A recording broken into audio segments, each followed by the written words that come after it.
अब हम लोग देखेंगे कि कंजर्वेशन ऑफ चार्ज के बारे में तो देख लिए, ठीक है।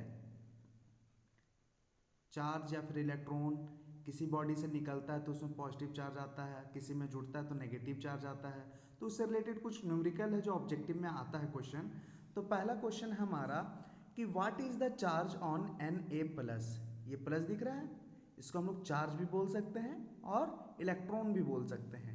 ये प्लस साइन आया कहाँ से? सोडियम से एक इलेक्ट्रॉन निकल रहा है। क्या हो रहा है? निकल रहा है या फिर दे रहा है। तो सोडियम जब भी एक इलेक्ट्रॉन किसी को देगा तो इसमें एक इलेक्ट्रॉन आएगा, मतलब एक पॉजिटिव चार्ज आएगा। ओके, तो हम कह सकते हैं, अभी फॉर्मूला पढ़े हम लोग, Q बराबर Ne होता है। तो N तुम्हारा क्या है? नंबर ऑफ इलेक्ट्रॉन एडेड और इमिटेड। तो कितना इलेक्ट्रॉन निकल रहा है? 1 इलेक्ट्रॉन। तो N के जगह में हम लोग पुट किए हैं 1 और E का वैल्यू हम लोग याद किए हैं 1.6 इंटू 10⁻19। इन दोनों को मल्टीप्लाई करेंगे, जो होगा वो हमारा रिजल्ट होगा। तो हमारा रिजल्ट हो जाएगा 1.6 इंटू 10⁻19। ओके, उसके बाद आगे का क्वेश्चन खुद बनाइएगा।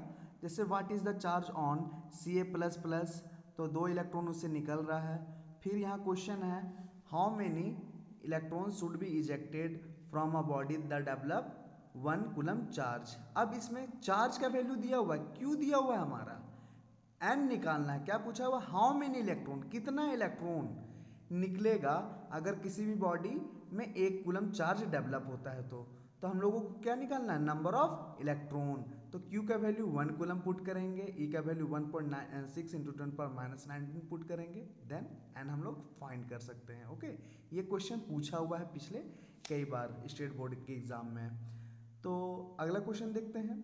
अब जो हमारा फॉर्मूला है वो क्या है? Q बराबर Ne है, प्लस माइनस Ne है। तो मैक्सिमम टाइम चार्ज पूछेगा या नंबर ऑफ इलेक्ट्रॉन पूछेगा, यही दोनों से रिलेटेड क्वेश्चन इसे पूछ सकता है ऑब्जेक्टिव में। ओके, तो इसी तरह क्वेश्चन इसमें भी 2 कूलम चार्ज दिया हुआ है, नंबर ऑफ इलेक्ट्रॉन फाइंड करना है। उसके बाद देखो हम लोग देखेंगे कंजर्वेशन ऑफ चार्ज के बारे में। कंजर्वेशन का मतलब होता है संरक्षण, मतलब रखा जा सके किसी भी चीज को। तो यहाँ किस चीज को रखा जा रहा है? कंजर्व करके चार्ज को। किस चीज को? चार्ज को।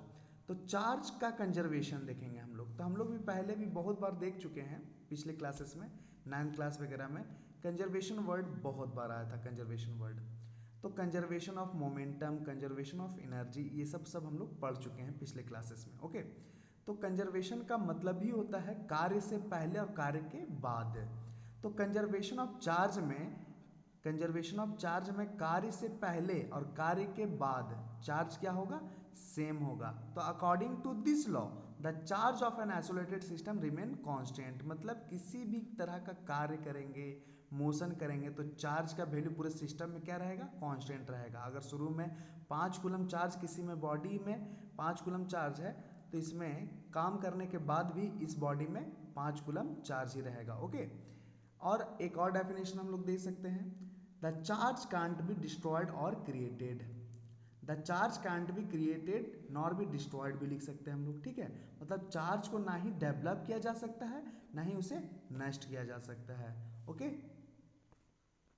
अब देखते हैं इसका एग्जाम्पल कंजर्वेशन ऑफ चार्ज का, ठीक है। तो जैसा कि बचपन में हम लोग पढ़े थे कि पेन को रगड़ते थे हम लोग अपने बालों में और पेन में कागज चिपकने लगता था, छोटे छोटे कागज के टुकड़े। तो वो सब एग्जाम्पल है हमारा कंजर्वेशन ऑफ चार्ज का। तो when a glass rod is rubbed with a silk cloth then positive charge is develop on a glass. मतलब ग्लास रॉड को सिल्क क्लॉथ के साथ अगर रगड़ते हैं तो पॉजिटिव चार्ज किस में आता है? ग्लास में, और नेगेटिव चार्ज किस में आता है? सिल्क क्लॉथ में।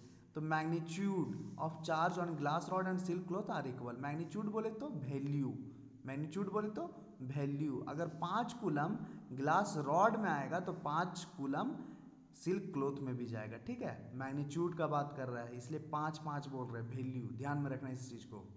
तो the system of glass rod and silk had zero charge before rubbing still possesses zero charge after rubbing. रगड़ने से पहले जितना चार्ज था ग्लास रॉड में और रगड़ने के बाद जितना चार्ज होगा वो दोनों क्या होगा?